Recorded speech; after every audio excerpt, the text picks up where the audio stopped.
Well, welcome to Inside Moonshadow. It's episode 114, and welcome to Autism Awareness Day.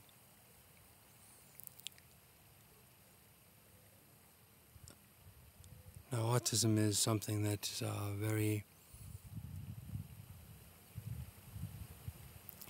it's very broadband nowadays, and there's so many children that are on the spectrum of autism. That's kind of like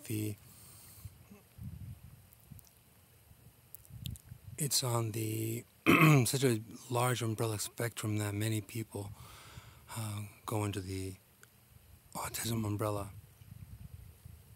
Now, I have worked extensively with many different people with different challenges, and autism being one, and I was able to work personally helping day to day and trying to really connect people with autism to the world around them. That's something that I've done that most of my life, to be honest. Now, there are a lot of extenuating factors that brings autism. Some say it's environmental, which I can't take that away from that. So it's possible environmental, it's definitely genetic, it can run in families as well.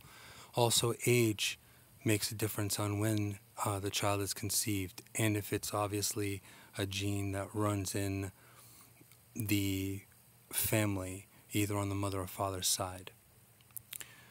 Now, one thing I can say personally about working with these wonderful spirits and souls, they have this bright spirit that you can't tame, you can't change, you can't take away. They are just incredible individuals. Now, looking at it from being intuitive is one thing. Being empathic can be a dual-edged sword, and especially when you were born with it with such a deep degree. So I wouldn't be surprised if a lot of people that were empathic would be diagnosed with some form of spectrum situation, some kind of spectrum diagnosis, without fully knowing or being understood completely.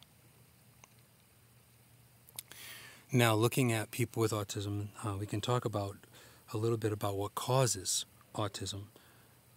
And autism does tend to run in families. The changes usually are happening in the genes and increase. I see some ducks and swans here too.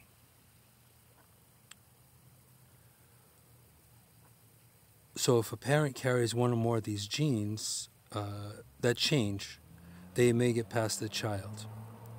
And the parent does not have to have autism. So now, other times these genetic changes can be spontaneous in early embryo or sperm and egg that creates within the cells, and then at that point, one of these genes change and then brings on autism. Now, there is a big fight right now with vaccines. I've done some research on vaccines of if this is bringing autism. I can't completely say that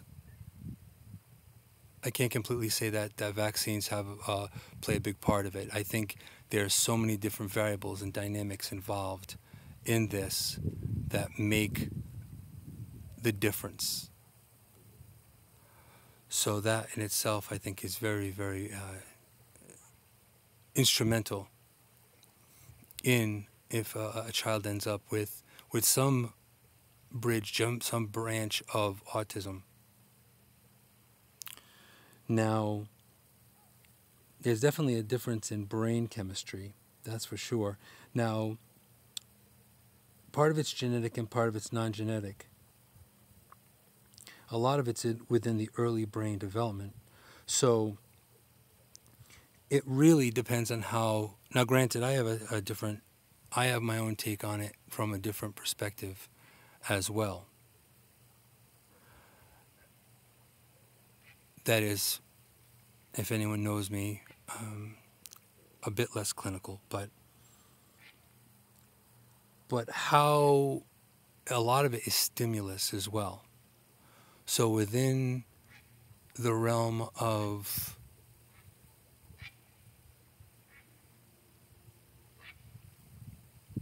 stimuli and how the child deals with and how the child looks at the world and how they connect with the world is very, very different.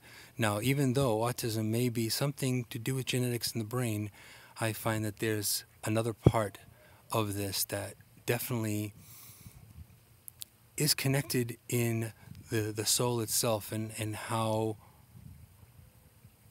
they are supposed to come into the world. All of us have a divine plan. All of us have a way or some form of map that we may or may not choose. Now, with these children with autism, they can have so many deficiencies, and I'm going to say challenges. I don't really like deficiencies, but challenges in the sense of they seem more withdrawn. They seem that they're not really connecting to the world around them. And on a personal note, I can understand how this may be a factor, because connecting with connecting in a world where that you can understand fully in your own way, but you're not understood in return, it might be quite different. So now, children with autism, there are various degrees of autism, of course, and I've been fortunate and very lucky to be able to work with some of the most, some very high functioning. Unfortunately, they also had to be very medicated as well, which is the unfortunate part. But sometimes medication does play into the management of them going day to day. Now, of course, I cannot go into details with any of my former people that I worked with, but I can say this: in the higher forms of functioning, between Asperger's all the way up to high functioning autism, where they still exhibited the rocking, they still exhibited the disconnection, yet they were able to choose or bond or connect, even imprint onto someone they could trust or feel that they could express themselves. So this is something where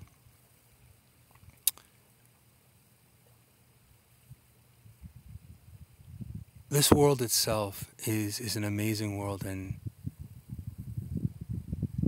with some of these people, they're seeing things from a completely different perspective than you may imagine.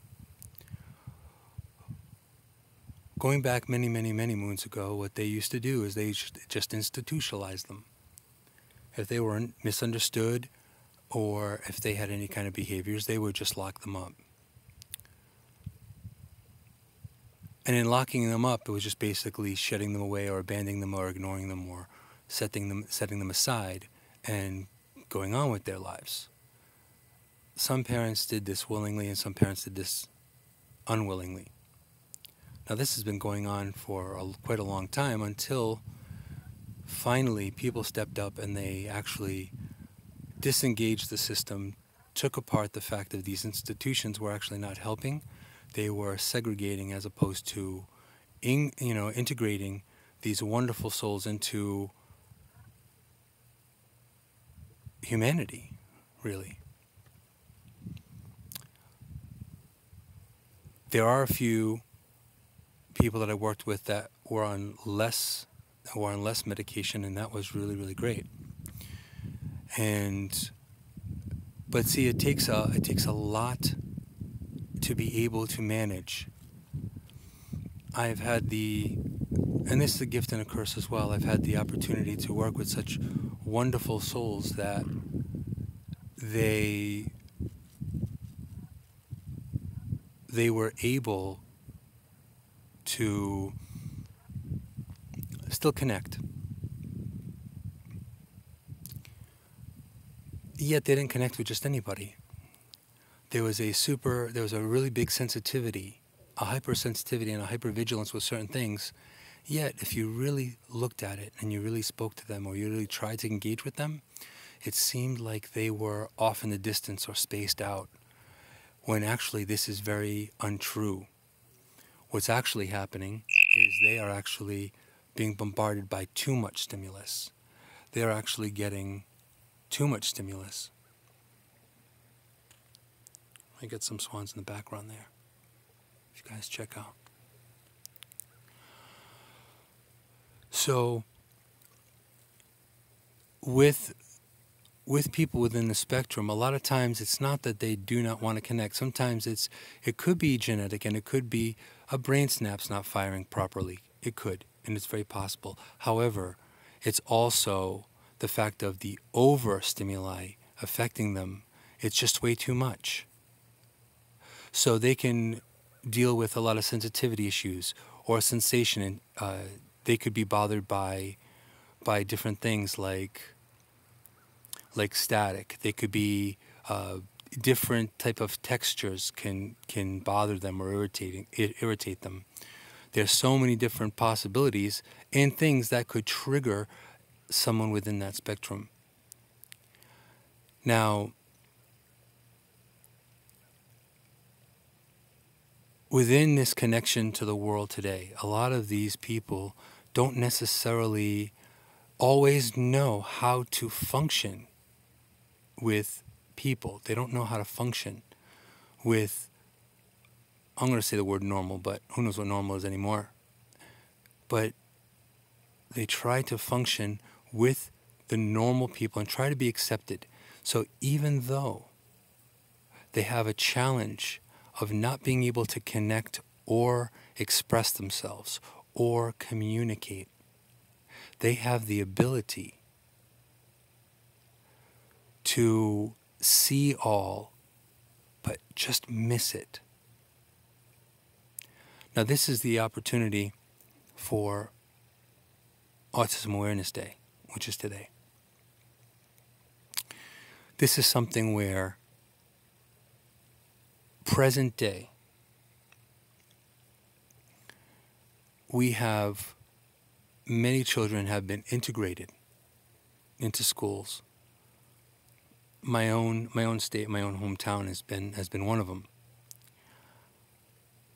I have enjoyed working with such beautiful souls, and I can honestly say that working with these souls, actually, it was so impactful in my life. I don't miss the bureaucracy of it, but I do miss them. They were just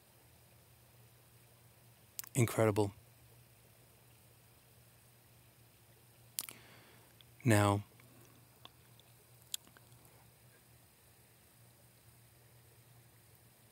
I remember going back some time ago where walking around with one of the people that I worked with, one of my wards, students, clients, they change their names as they go along, the labels. But the look of people, looking at them and not being sure, not wanting to look, not wanting to stare. Some people wanted to engage, some people couldn't engage because they didn't understand it.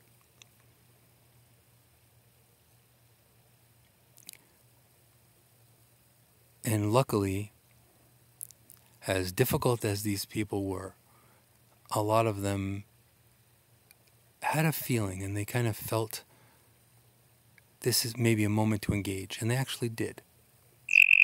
So this is pretty awesome stuff.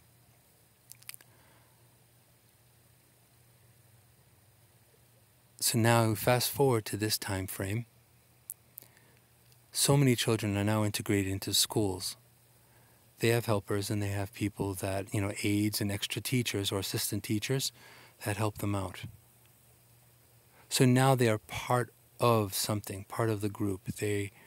And I'll tell you, I've seen stories that they are actually fully accepted and embraced into the school, into having friends. I heard one story about a girl that became a homecoming queen, and the whole school was behind her.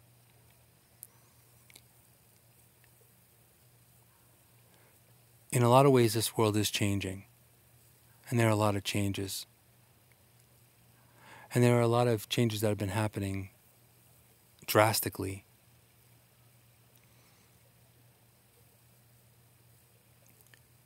And looking at it from that point of view, there is some hope.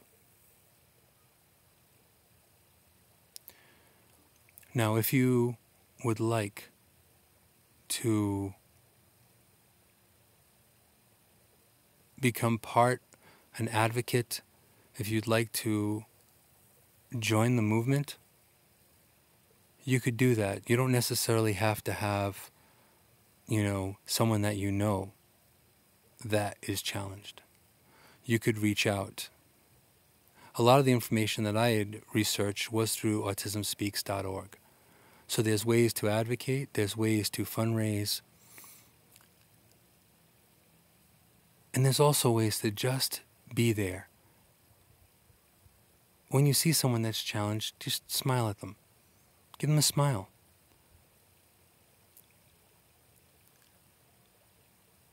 Express yourself towards them, even if they may or may not catch it. But energetically, I'm sure that they caught something. Now, my take on it is very much on the spiritual side of things. I know that this world has a lot of energies out there that are very, very overwhelming. And having the opportunity to work with such people, such spirits that are so bright but misunderstood,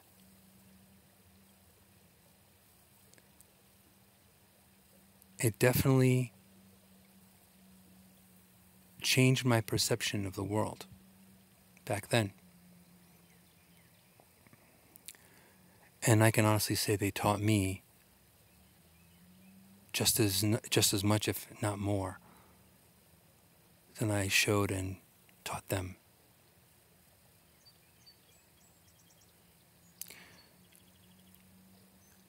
So if you know someone that has a child with challenges, or knows someone that could use a smile, a hand, something, even if you give a little,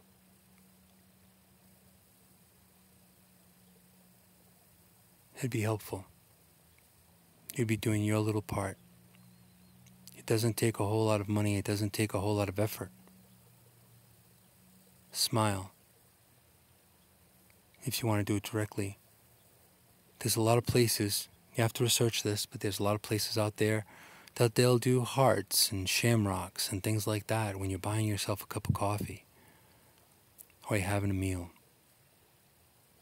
Whether it be, for the Gemma Foundation for breast cancer, or the March of Dimes, or Jimmy's Kids, whichever it may be.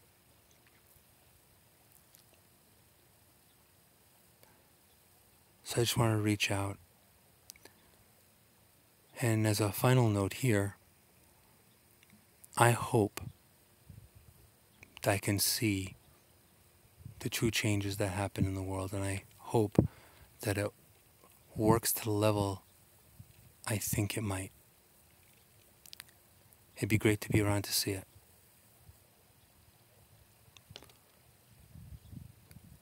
So if you'd like to help, you'd like to check it out, definitely look at autismspeaks.org for more information. And if anything, you can just send a little juju or a little prayer to the people that don't fully connect.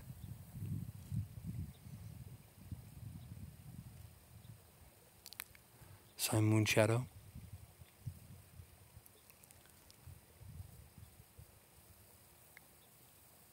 And I hope all is well.